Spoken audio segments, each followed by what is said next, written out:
The Galactic Council chamber had seen its share of tense moments, but nothing compared to the chaos unfolding now. Representatives from every major civilization in the known galaxy were either shouting over each other or frozen in stunned silence. News of Captain Amanda Stone's death had just broken, and the collective reaction was as explosive as a supernova. It wasn't just any casualty. This wasn't some unknown traitor who got caught in pirate crossfire. No, this was Amanda Stone, captain of the Earth science vessel Curiosity, a respected researcher, a diplomat, and more importantly, a mother of three. She was one of the most well-regarded humans in galactic circles. Her contributions to medicine, particularly her team's recent breakthrough, a cure for the deadly Relian plague, had saved millions across multiple species. Her efforts had earned her admiration from allies and even reluctant respect from political rivals. She was the kind of person everyone agreed we needed more of. And now, she was dead, killed by a group of reckless pirates. The Crimson Nebula Pirates, a well-known criminal faction, had been shadowing the Curiosity for weeks. To them, it was just another slow, underarmed science ship, easy prey. What they didn't seem to understand was that humanity wasn't like the other primitive species they often preyed upon. Humans came with warnings, literal ones, on everything from coffee cups to starship hulls. Warnings other species found humorous, until now. The pirates claimed it was an accident. They didn't know she was important. They didn't mean to cause trouble. They thought she'd surrender easily. But it was clear from the black box recordings and the detailed data logs that this wasn't a misunderstanding. It was a fatal miscalculation. Ambassador Klex Brightheart, a representative from the Luminary Confederation, sat back in his hover chair watching the panic spread like wildfire. He had warned them. Years ago, he had proposed the installation of warning beacons on every major trade route. Do not engage human vessels. Not because humans were violent, far from it, but because when provoked, they responded not with anger, but with resolve. Cold, calculating, terrifying resolve. The warnings had been ignored or brushed off by many members of the council as overly cautious. The humans are kind, gentle, helpful, they'd said. They're explorers, scientists, doctors, all of which was true. But what the council had failed to grasp was that the same species that cured diseases and taught other civilizations how to grow food on barren moons had also spent thousands of years perfecting the art of war before they ever left our own planet. And now someone had killed one of their own. As the truth of the incident became clear, the room fell into stunned silence. The last moments of Captain Stone's life, captured by her ship's AI and replayed for the council, showed her calm and composed even as the pirates began boarding. She had followed all protocol, identified her ship, warned the attackers, and even offered them a chance to withdraw. Her voice never wavered. "This is Captain Amanda Stone of the Earth science vessel Curiosity," she had said. "We are unarmed researchers operating under the Galactic Peace Accord. I strongly advise you to reconsider your actions." They didn't. They laughed. They fired warning shots, and then they breached the ship. What followed was short and brutal. Stone and her crew fought back with what limited weapons they had. Despite her injuries, she pushed a crew member out of harm's way, taking a plasma bolt to the chest. Her final words were captured by the medical AI. "Tell my kids I love them. And tell Earth. Tell them to make it count." And Earth heard her. The moment the first shot was fired, the Curiosity's distress signal had been transmitted via quantum entanglement, instantaneously back to Earth. Everything was recorded. Every threat, every lie, every shot fired.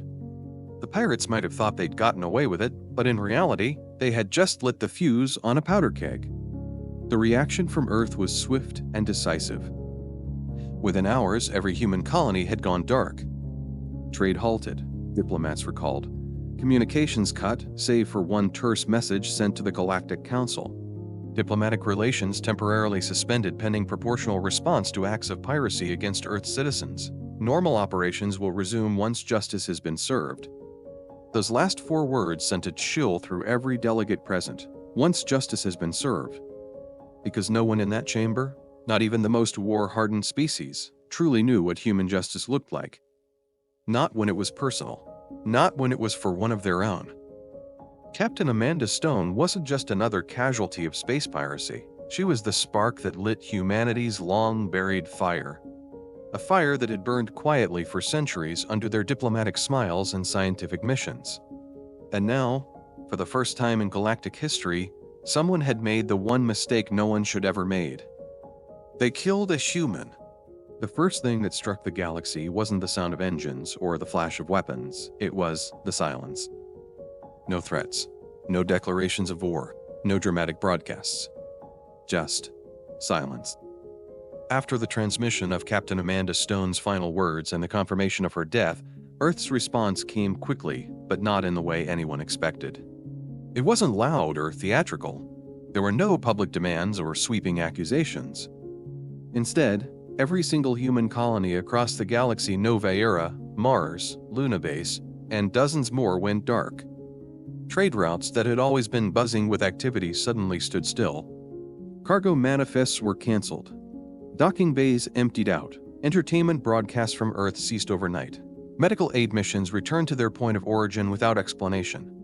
Long-standing diplomatic channels were cut except for one single, unencrypted message sent to the Galactic Council. Diplomatic relations temporarily suspended pending proportional response to acts of piracy against Earth citizens. Normal operations will resume once justice has been served. That was it. No names. No ultimatum. Just a quiet statement that made every ambassador in the Galactic Tower shift uncomfortably in their seats. Some thought Earth was scared, retreating inward to protect its own. Others believed it was a bluff, a theatrical gesture for sympathy. But the ones who had read human history, those who understood what that kind of silence meant, started to worry. Deeply. Ambassador Klex Brightheart watched the reports roll in from his office in the Tower of Harmony. He knew what was happening. He'd spent years warning the Council about Earth's nature, not just its kindness, but its hidden edge. Most of the galaxy saw humanity as an upstart species obsessed with medicine, art, and exploration. But Klex had studied them, and what he learned kept him up at night. He knew humans didn't make threats lightly. They didn't posture. If they said they were waiting for justice, they weren't begging for someone else to deliver it. They were preparing to serve it themselves. Nova Era colony was the first sign. Earth's largest off-world settlement, home to millions, shut down operations within a single planetary rotation. Quantum processor production halted. The skies cleared of non-human traffic. Trade guilds and research partners were met with polite but firm automated messages. Routine maintenance in progress. Please return at a later date. Everyone knew that was a lot. Next came Mars. The universities that once welcomed alien students from across the stars closed indefinitely. Visiting scholars were kindly escorted to shuttles. The colony's massive dome shields, usually transparent and decorative, turned opaque. According to officials, they were undergoing environmental system upgrades, right? Then, Luna Base. Earth's first and oldest settlement outside its home planet. Once a historical tourist hub and diplomatic center, it went completely dark. Embassies were shuttered. Ambassadors relocated. Civilian access revoked. From Brightheart's vantage point at the Council Tower, he could see the galaxy trying to make sense of it. Alien diplomats scrambled for explanations, launching theory after theory. They're scared. They're in mourning. They're withdrawing for protection. Klex nearly laughed. You've clearly never watched a tiger hunt, he muttered during one emergency session. They don't roar first. They go quiet. Meanwhile, sensor logs across several sectors picked up odd reading spikes in energy usage around Earth's orbital shipyards. Material shipments to human outposts tripled. Industrial activity surged, but no one could quite tell what they were building. Every time someone asked, they got the same canned response. Thank you for your concern. Normal operations will resume once current security matters are resolved. In the background, something else was happening quietly, deliberately. Human civilians, once scattered across the galaxy as merchants, teachers, and artists, began returning to Earth-controlled space. Not all at once, just a slow, steady flow. Like water pulling back from a beach before a tsunami. Merchant guilds noticed that humans were selling off their assets across the star's businesses, property, holdings at bargain prices. Academic institutions reported an unusual wave of early research conclusions from human scholars. Theater troupes and musicians canceled performances, citing vague family emergencies. It wasn't an exodus. It was a repositioning. They were pulling back not out of fear but out of purpose. And yet the council, in its infinite wisdom, chose to wait. Surely, they reasoned, one species couldn't pose that much of a threat. Plex knew better. They're not retreating, he said to no one in particular. They're loading the gun. During one especially tense briefing, a junior diplomat from the Silicon Consciousness nervously suggested that Earth might be preparing for war.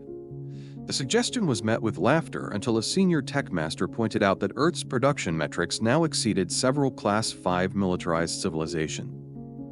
And those were just the visible ones. Still, no one had seen a single warship, no fleets, no announcements, just silence. Until one day, a shipyard worker on Earth leaked a photo. It wasn't confirmed. It wasn't high resolution. But what it showed made every sensor specialist in the galaxy sit up straight. It looked like a new human warship, completely different from their usual sleek exploration-based designs. This one was sharp, angular, and ominously dark, like it had been built to make light afraid of touching it. From that moment on, the atmosphere in the council shifted. The laughter stopped. The jokes about primitive Earthlings disappeared. And every member began reviewing their non-aggression pacts with Earth just to make sure everything was in order. The silence wasn't weakness. It was warning. Storm was coming. And humanity wasn't going to knock on anyone's door when it arrived. They would simply act. And when they did, the galaxy would finally understand that proportional response wasn't a threat.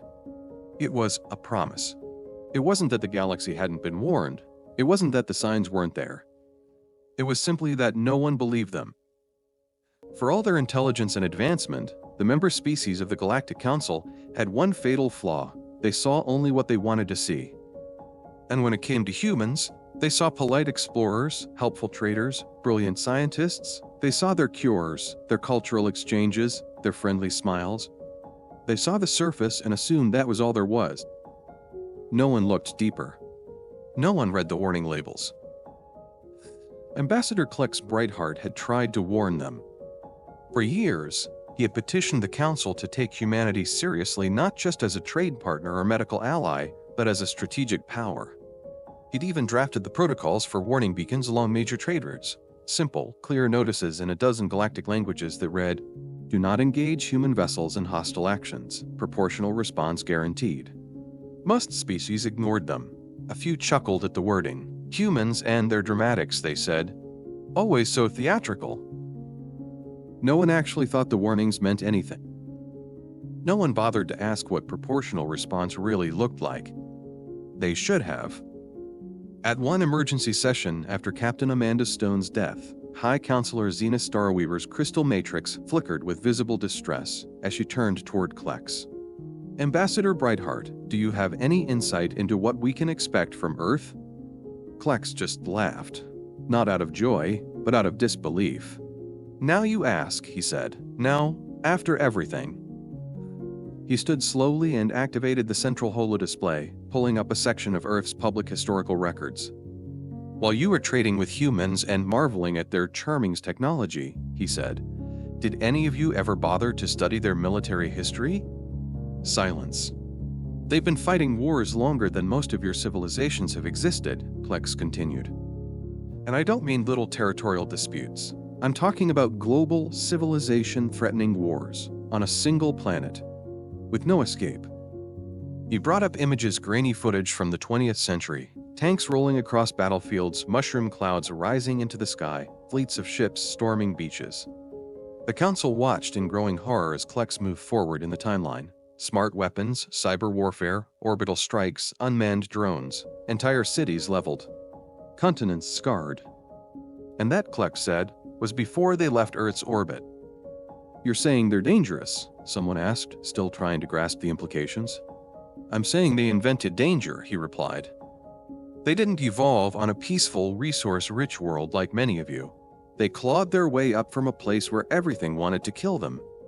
Their planet tried to freeze them, burn them, drown them, starve them, and somehow they won." He turned back to the Council, and when they turned on each other, they turned that same survival instinct into strategy, into weapons, into doctrine. There were some in the chamber who still didn't believe it. Representative Blip of the Silicon Consciousness stammered, But they're explorers. Scientists. They share everything. They're nice." "Yes," Plex said. "Because they choose to be." He paused, letting that settle in.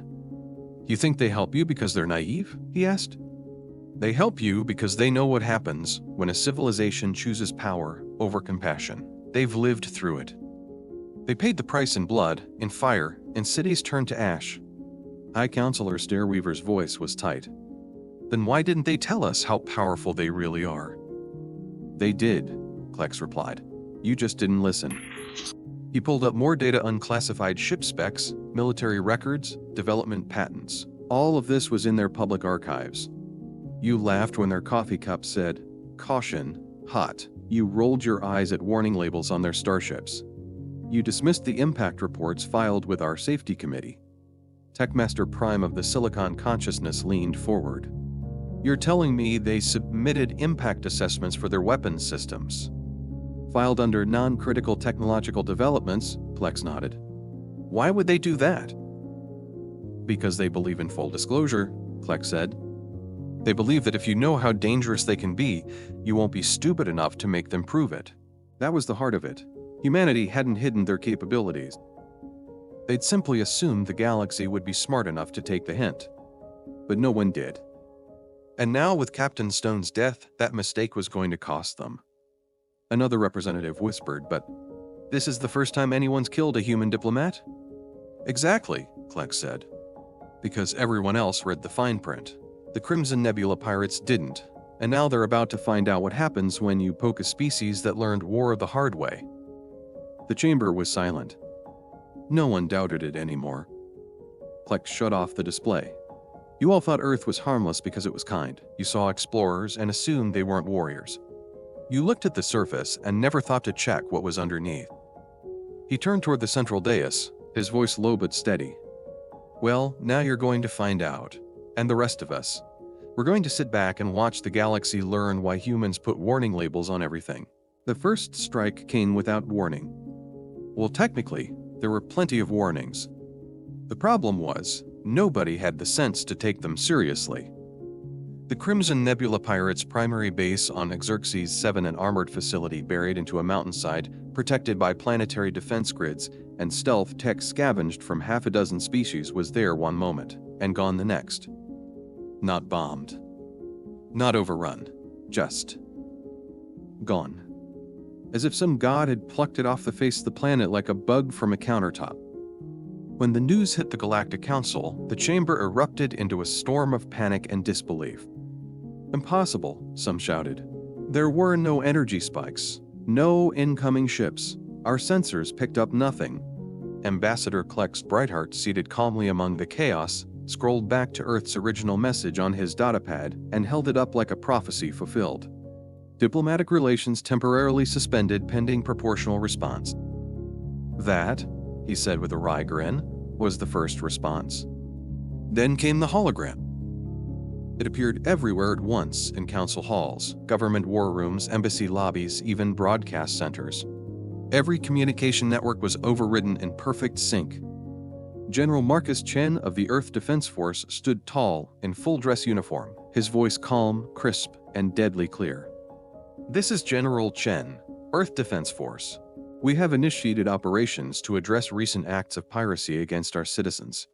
We appreciate your cooperation in avoiding designated combat zones." Then a galaxy-wide map appeared. Red zones marked across dozens of sectors. Each one came with a timestamp, day, hour, minute, indicating exactly when Earth would strike. There was no saber rattling, no declarations of war, just an itinerary. And then it started. On the dot, human vessels began appearing at Crimson Nebula strongholds across known space. But they weren't the research vessels or cargo ships most species were used to seeing. These ships were different. They didn't arrive through standard hyperspace lanes. They didn't light up scanners with energy signatures. They just appeared, as if space itself made room for them. Their hulls were dark, matte, and angular, painted in materials that seemed to absorb light rather than reflect it. Their weaponry didn't resemble any known galactic system, and their targeting was so precise they could vaporize a defense turret from orbit without scratching the solar panel next to it. In most cases, they didn't need to fire a shot. The moment Earth's ships entered a system, pirate crews started surrendering. Those who resisted found out very quickly why you don't ignore human warning labels. Ambassador Trill, Stardancer of the Celestial Accord, stared at a live feed in shock.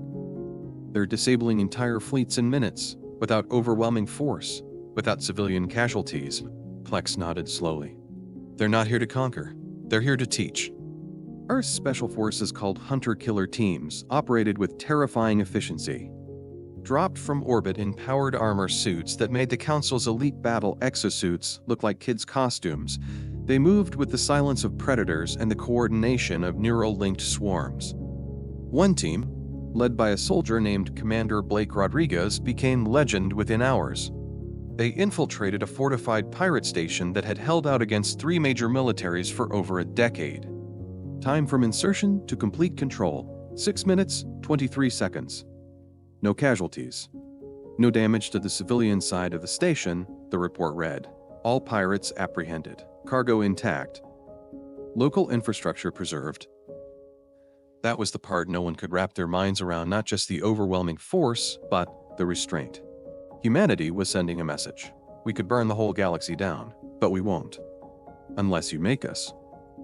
They were walking a fine line between vengeance and discipline, and doing it flawlessly. The Crimson Nebula began collapsing like a house of cards. 48 hours into the campaign, 30% of their infrastructure had been dismantled. Supply lines were severed. Communication relays vanished. Hidden outposts fell like dominoes. Even their hidden bases, ones buried inside quantum-shielded bunkers or gas giant atmospheres, were located and neutralized. How? Guessed a Council Techmaster. Our own scanners can't even pick those up. They don't need scanners, Plex muttered, watching Rodriguez's team vanish into a cloaked corridor. They built your systems. They've been testing your weaknesses for decades through trade. Indeed, that was Earth's greatest long-term play. They hadn't stolen galactic technology, they had sold it. Through trade agreements, sensor tech swaps, and mutual research collaborations, humanity had quietly embedded itself into every major civilization's infrastructure.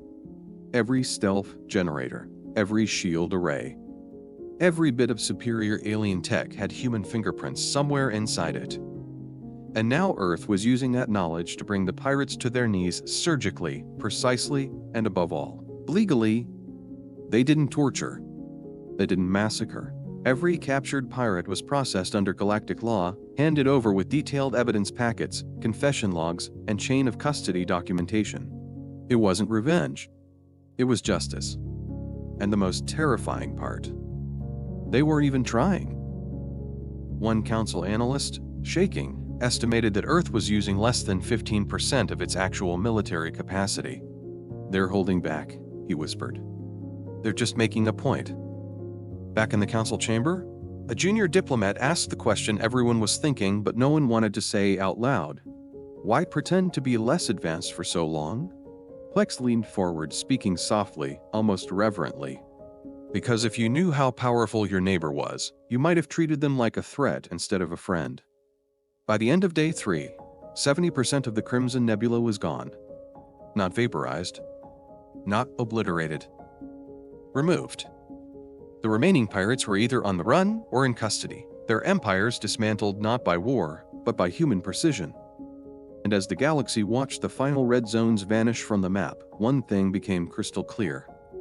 The warning was real. The response was measured. And Earth's quiet, friendly, helpful Earth had just taught the galaxy the true meaning of proportional.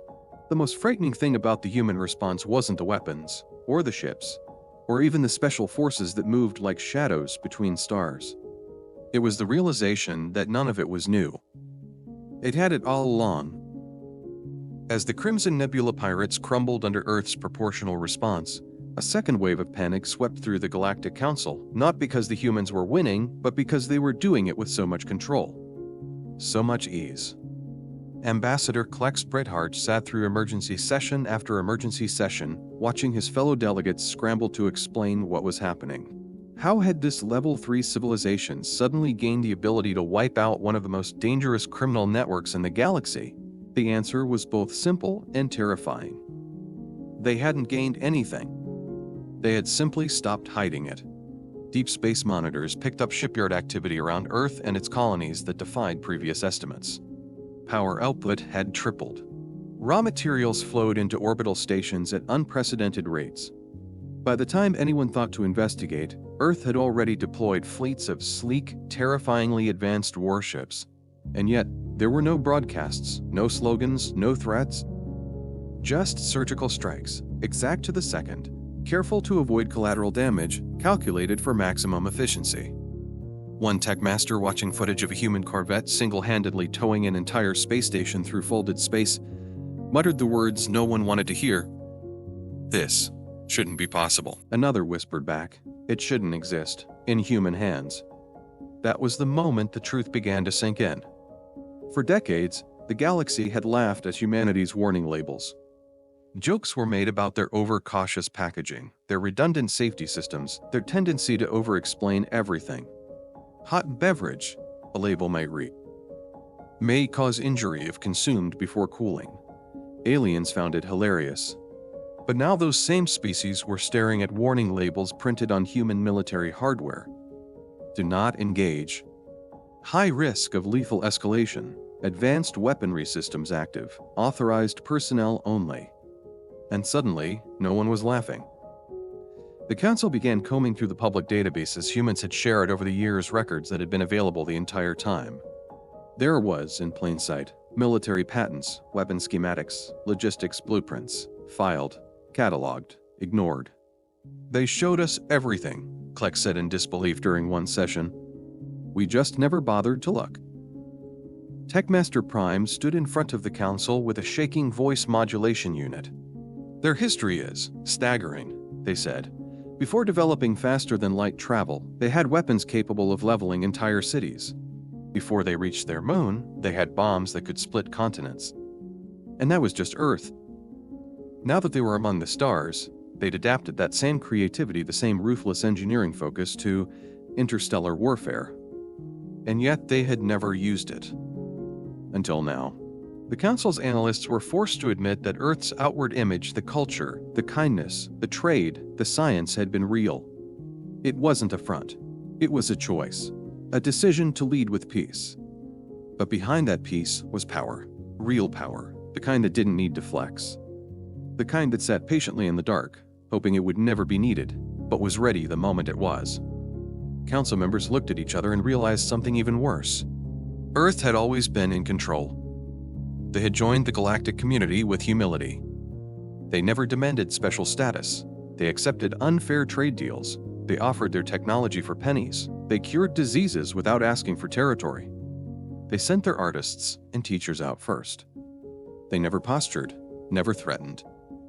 And everyone mistook it for weakness. In reality, Earth was playing a longer game, a safer game. One built on deterrence, not dominance. Until the day someone killed Amanda Stone. And that was when humanity took off the mask. Director Nia Patel of Earth Intelligence summed it up in her only public statement during the campaign. Her hologram appeared once, across every diplomatic channel, calm and collected as ever. "We chose peace because we learned what war costs. We chose to help because we knew how it felt to be abandoned, and we chose to be underestimated, because it was safer that way." Her eyes narrowed just slightly. "But make no mistake. We've never been defenseless. We just hoped you'd never make us prove it." The silence that followed that message lasted hours. No one responded. No one dared. By day 7 of the campaign, 90% of the Crimson Nebula's operations had been dismantled. Not through brutality, but through coordination. Human vessels moved like chess pieces, always in the right place at the right time. Ground teams neutralized threats with surgical efficiency. Pirate leaders surrendered without a fight, knowing resistance was futile. Even more unsettling, Earth returned everything. Stolen goods were documented and returned to their rightful owners. Civilian populations were spared. Captured criminals were turned over with airtight case files ready for trial under galactic law. There was no gloating, no parading of prisoners. Just quiet, efficient, unstoppable justice. The last piece of the puzzle fell into place when Earth declassified a portion of its internal defense strategy.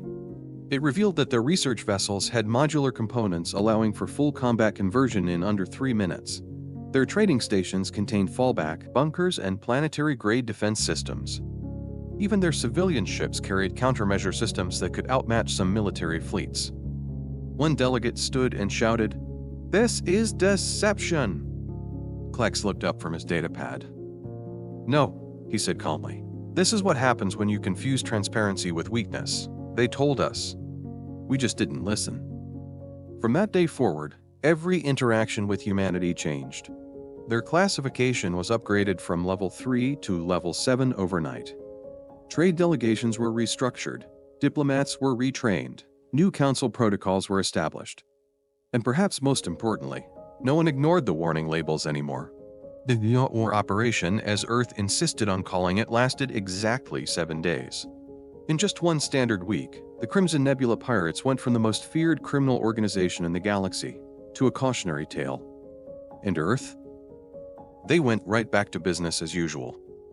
That, more than anything, was what shook the galaxy to its core. The campaign ended as suddenly as it had begun. No grand speech, no victory parade. Just one final transmission from General Marcus Chen. All targets neutralized. Mission complete. Diplomatic relations resuming. Earth thanks you for your patience. And just like that, it was over. Human colonies reopened within hours. Trade lanes came back online. Diplomatic envoys returned to their posts, picking up their work as if nothing had happened. It was as if Earth had pressed pause on its normal operations, conducted a galaxy-wide cleanup, and then unpaused like nothing had changed. Except everything had changed. The galaxy watched in stunned silence as humanity's military vessels quietly docked, their black matte hulls fading from view. Research ships reappeared in exploration sectors. Civilian traffic resumed, slowly but steadily. Human tourists returned to alien resorts. Their scientists filed new research grants. Their artists rebooked performances. Their doctors went back to healing. But this time, no one overlooked the warning labels. Suddenly, instructions on human ships were read with reverence. No longer were there caution, high-voltage signs seen as overprotective quirks. They were taken seriously. Regulations about approaching Earth vessels were reworded. Civilizations that once chuckled at human bureaucracy now reviewed every protocol twice. Some even made safety compliance with human systems a requirement for docking. Back in the council chamber, the atmosphere had changed completely. The same delegates who once dismissed Earth as primitive now sat straighter when their representatives entered the room. Jokes about those emotional humans vanished. Conversations with human diplomats were handled with new levels of care and respect. Ambassador Klex Brightheart had never seen anything like it. He had been warning the council for years, urging them to read the history, to pay attention. Now they listened to every word he said about Earth as if it came straight from prophecy. He had a new title, now Special Advisor on Human Affairs, a role created after the Council finally passed a unanimous motion to reevaluate Earth's technological classification. They weren't a level 3 species anymore. Try level 7. Maybe higher. One newly appointed diplomat asked during a session, "Isn't that an overcorrection? Surely we're being dramatic." Klex pulled up a feed on the holo display. It showed a small human corvette towing an entire pirate space station through a fold-in reality effortlessly. The diplomat went quiet. The Council's new policy regarding humanity was simple but strict. Warning labels on human products, vessels, and infrastructure are to be taken literally. Any attack on a human citizen will be treated as an act of war against Earth. Never assume you're seeing the full extent of their capabilities. Even the most stubborn species accepted it without protest. The pirates, for the most part, survived. That was another surprise. The galaxy had expected Earth to go full retribution, but instead, they followed the law. Every captured pirate was processed through the galactic justice system. No torture, no executions, no vanishing without trial. Just airtight cases, collected evidence, and witnesses ready to testify. Some pirates, in a twist no one saw coming, were even made to issue personal apologies to Captain Amanda Stone's children, delivered alongside full restitution from seized assets. It was clinical, efficient, devastatingly professional. And that professionalism extended to every aspect of the cleanup. Earth didn't just destroy pirate operations, they rebuilt what was damaged. They returned stolen goods, released trafficked victims, repaired infrastructure. Some colonies reported that Earth's teams left their systems better than they were before the conflict began. But the message was clear: never again. Director Nia Patel held one last press conference after the campaign ended. No dramatics, no bravado, just a calm, measured tone. We hope this has been an educational experience for everyone involved. Earth remains committed to peace, cooperation, and mutual advancement. But we will no longer allow kindness to be mistaken for weakness. That quote made it into textbooks. Within weeks, educational programs across the galaxy introduced new courses on human strategic doctrine. Military academies began studying Earth's logistics models and special forces tactics. Trade officials revised negotiation strategies. Even galactic marketing departments adjusted their product packaging to reflect Earth's cultural values, hoping to show mutual respect. The ripple effects were everywhere. And Earth. They barely commented on any of it. They simply returned to being who they'd always been: explorers, teachers, scientists, healers. But now everyone understood what those roles were protecting: a quiet, calculated strength. The kind you pray never gets used again. The pirates paid full tuition for the galaxy's crash course in human nature. The rest of the council got to audit the class lucky enough to learn without being on the receiving end. Ambassador Brightheart put it best in his final report. The most dangerous weapon humanity ever developed wasn't their bombs or their warships or their stealth armor. It was their choice to lead with peace, even when they could have ruled with fear. But now we all know, when that peace is broken, they don't yell, they act. And when they act, you'll never see it coming. He paused, then added one final note. Also, when they say the tea is hot, believe them. Everything they say comes with a warning for a reason. By the time the last pirate stronghold fell, no one in the galaxy was asking if humans were powerful. They were asking how much they'd been holding back. The answer: no one knew. And that uncertainty was, perhaps, humanity's greatest weapon of all. The final strike came on Day 7. A pirate fortress hidden in a gravity-locked orbit inside a fractured nebula, one of the most secure criminal strongholds ever built. It had defenses layered in quantum distortion fields, sensor scramblers, time dilation, and reality anchor generators. It lasted less than an hour. The moment it was over, Captain Sarah Winters of the Earth Defense Force sent a single message to the Council: target secured. New containment protocols successfully demonstrated. The footage was surreal. A single human vessel smaller than a cruiser appeared out of folded space, bypassing all known defense systems. It deployed a containment net that didn't attack the pirate base, it relocated it. Entire structures, ships, and personnel were transferred in one move, clean, intact, and under Earth jurisdiction. No shots fired. No collateral damage. Just gone. That was when the final truth settled over the galaxy like a storm cloud. Humanity hadn't responded to the pirate attack with brute force. They had responded with precision, intelligence, and restraint. They didn't just neutralize their enemies, they isolated, documented, and processed them. Every strike had been intentional, every casualty logged, every operation by the book.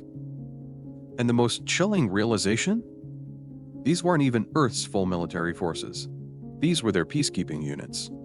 Director Nia Patel, when asked during a post-operation debriefing why Earth had used only a fraction of its known capacity, gave a simple answer: because we weren't at war. This was law enforcement. Let that sink in. The campaign that dismantled an entire criminal empire, stunned the most powerful civilizations in the galaxy, and redefined military precision, was just law enforcement. As the dust settled and Earth returned to business as usual, the Galactic Council scrambled to reevaluate everything they thought they knew. They looked back through trade logs, diplomatic exchanges, cultural surveys, and saw it all differently now. They remembered how human ships always arrived on time, never breaking formation, no matter how crowded the lanes. They remembered how Earth's diplomatic fleet always carried medical units, legal observers, and multi-language AI translators, even for the smallest exchanges. They remembered the warning labels, the coffee cups, the handrails in zero gravity labeled fall hazard, the civilian outpost with evacuation plans posted in 20 different species languages, the holographic maps with safety corridors outlined in glowing red. It wasn't over-preparation. It was deterrence. Humanity didn't make threats. They made checklists. Contingency plans, emergency drills. They planned for every possible scenario, not because they were afraid, but because they refused to be caught off guard again. They'd been caught off guard once centuries ago on their own planet. They'd fought wars so devastating that peace became more than an ideal. It became policy, philosophy, identity. But peace didn't mean ignorance. Peace meant preparation. And now, the galaxy understood. They understood why Earth joined the galactic community quietly, offering help before influence. They understood why humans sent scientists instead of soldiers, teachers instead of tacticians. And they understood, finally, why Earth never once asked for a seat on the High Council. They didn't need to. They were already watching, already calculating, already listening to every meeting, every vote, every negotiation, not to manipulate, not to control, but to be ready. And now that readiness had saved them, Captain Amanda Stone's death had been a tragedy. Her loss hurt Earth and the galaxy in ways that couldn't be measured in casualty reports or court proceedings. But her sacrifice pulled the mask off for good. It reminded everyone that kindness is a choice. And that when that choice is taken away, when diplomacy fails and innocent lives are lost, humanity doesn't rage. They respond. Quietly. Calculated. Completely. The new standard protocols were ratified without debate. All civilizations must recognize Earth's proportional response policy as binding. Aggression against human civilians will trigger immediate retaliation in accordance with galactic law. Any attempts to assess or interfere with Earth's military capabilities without consent will be considered hostile. And one final clause, added at Klex Brightheart's request. All member species must attend mandatory seminars on human history, cultural context, and conflict doctrine. The seminars filled up in minutes. At the closing session of the emergency conference, Brightheart stood to address the chamber. He didn't gloat. He didn't say, "I told you so." He simply opened his notes and said, "Let's talk about deterrence." He spoke for less than 15 minutes, summarizing the fact. Humanity had warned them. Humanity had helped them. Humanity had waited for them to listen. And when someone didn't listen, when someone ignored the warnings, hurt their people, and thought they could walk away, humanity acted. Not with revenge, but with unmistakable, unforgettable clarity. When he finished, the chamber remained silent, until High Counselor Stairweaver quietly asked, "What happens if we forget?" Klex didn't smile. He just turned to her and answered, "Then I hope, for all our sakes, that someone reads the label." Things went back to normal. At least, that's what Earth claimed. Trade resumed. Communications reopened. Medical aid ships were once again moving through space, delivering supplies and offering assistance in the most remote sectors. Human researchers returned to distant observatories, and their cultural embassies began hosting art exhibitions, musical performances, and language exchanges like nothing had happened. But the galaxy wasn't the same. Because now, everyone paid attention.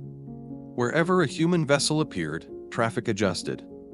Entire convoys gave way without being asked. At docking stations, human ships were cleared first, not by protocol, but by instinct. Even the most arrogant species, the ones who used to laugh behind Earth's back, now watched every move humans made with careful curiosity and just a hint of unease. It wasn't fear exactly. It was awareness.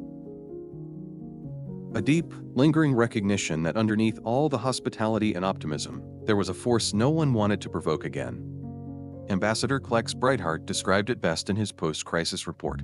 They didn't just win a war, they changed how every species in the galaxy defines peace. And he was right. The word peace used to mean compromise, negotiation, avoiding conflict. Now, it meant something different, something Earth had demonstrated perfectly. Peace was a choice made by those capable of war. Humanity had redefined the balance of power, not by claiming authority, but by showing everyone what happened when you took their patience for granted. They never asked for a seat at the head of the table. They just made sure the table still existed when the dust settled, and people noticed. Not just in the council chambers, but everywhere. Students in alien universities began enrolling in human philosophy courses. Human ethics became a mandatory subject in diplomatic academies. Military schools across the stars studied Earth's proportional response campaign like scripture, breaking down its tactics, logistics, and doctrine. Even entertainment changed. Where humans were once portrayed as sidekicks or comic relief in alien media, they were now shown with quiet power, decisive actions, and above all depth. Complex, dangerous, compassionate. Some films went too far, of course, turning humans into mythical warrior beings who could wipe out armies with a look. But the best stories captured what really mattered. The restraint, the discipline, the way they could smile while holding back a storm. Human children on colony worlds grew up hearing the phrase, "Make it count," Captain Amanda Stone's last words. It became more than a quote.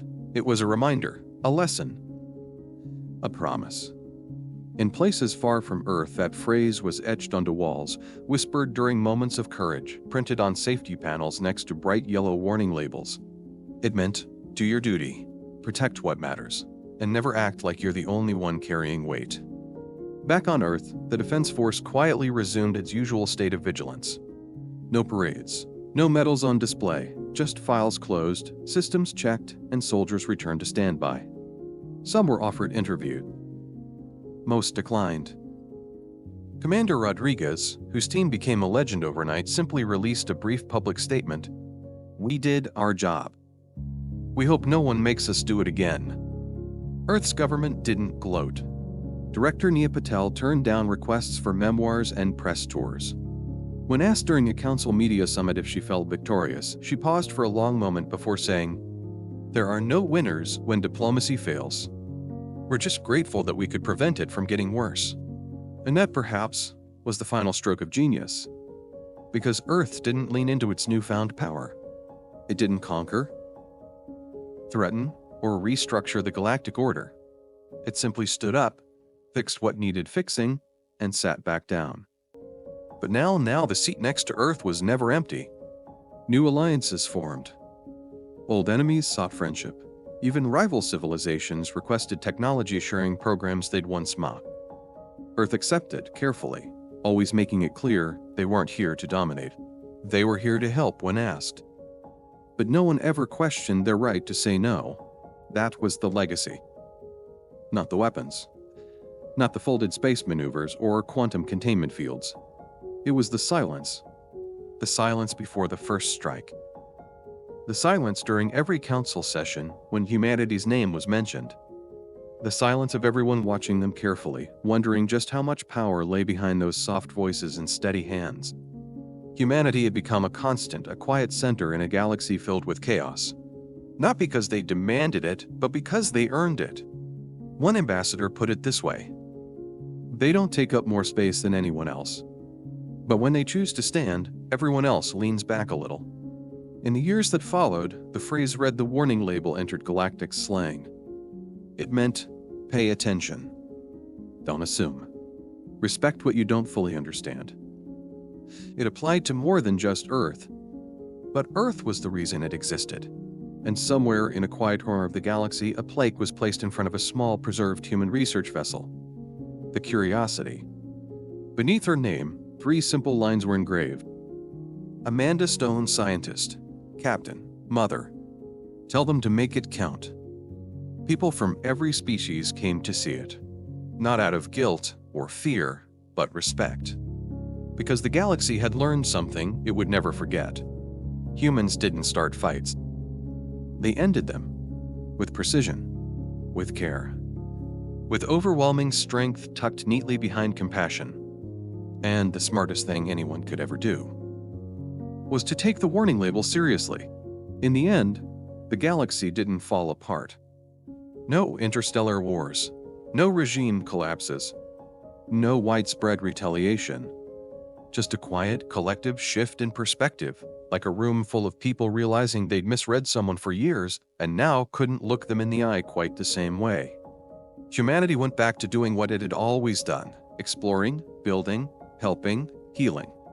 But now, they move through space with the weight of something more: a reputation. Not a reputation of fear, one of respect. Because the message had been received loud and clear across every species, every station, every corner of the known galaxy. Don't mistake peace for weakness. And more importantly, don't assume you know someone just because they smile.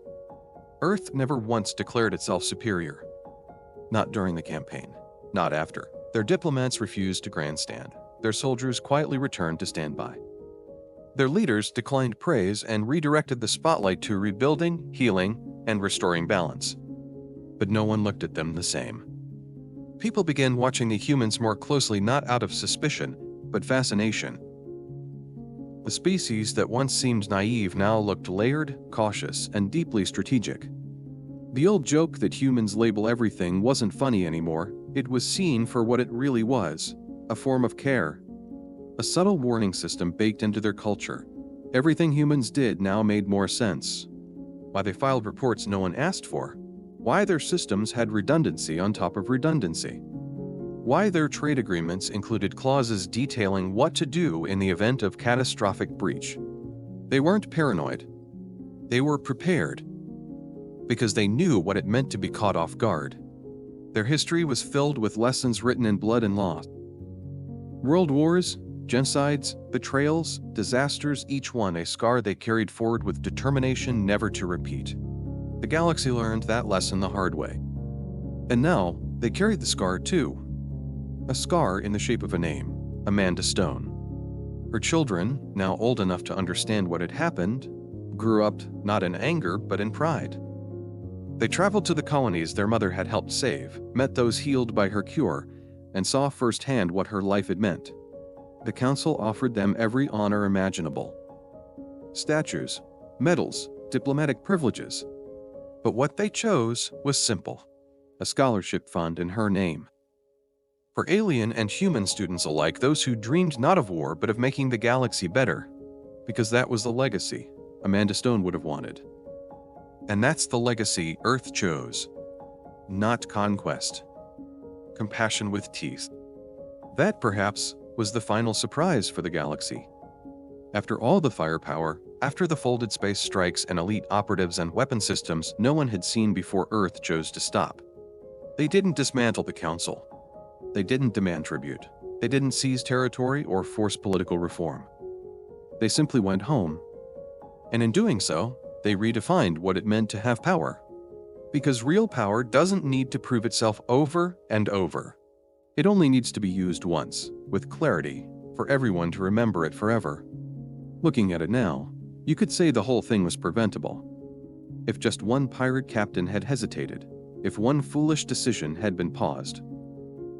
If anyone had taken the time to read the warning labels stamped on the Curiosity's hull. But they didn't. And that's how disasters usually start, isn't it? Not with a declaration, but with a small, stupid decision. A dismissal. A shrug. A refusal to take something seriously because you think you've seen the whole picture, because you think you're smarter, stronger, safer, until you're not. Until someone reminds you that the quiet ones, the ones who don't posture or threaten, are often the ones you should have feared all along. Or better yet, the ones you should have respected. A real-world reflection. In many ways, this story isn't just about space empires or advanced weapons. It's a reflection of us real humans in the real world. We do put labels on everything. We do write instructions no one reads. We prepare emergency exits and fire drills and evacuation maps that gather dust until they're needed. We teach history, often painfully hoping the next generation will choose better than the last. And when we choose peace, it's not because we can't fight. It's because we remember what happens when we do. The lesson this story leaves behind isn't about humanity's ability to wage war. It's about humanity's willingness to choose restraint and how dangerous it is when people confuse that for weakness. So maybe the next time you see a warning label on a product, on a policy, on a person, you'll remember this story. Maybe you'll pause. And maybe you'll realize that warnings aren't threats. They're gifts. They're someone's way of saying this can go wrong, but it doesn't have to. That's not fear. That's wisdom. And in a world, or galaxy, full of noise, ego, and aggression, it might just be the most powerful kind of strength there is. So read the label. Take it seriously. It might be the only thing standing between calm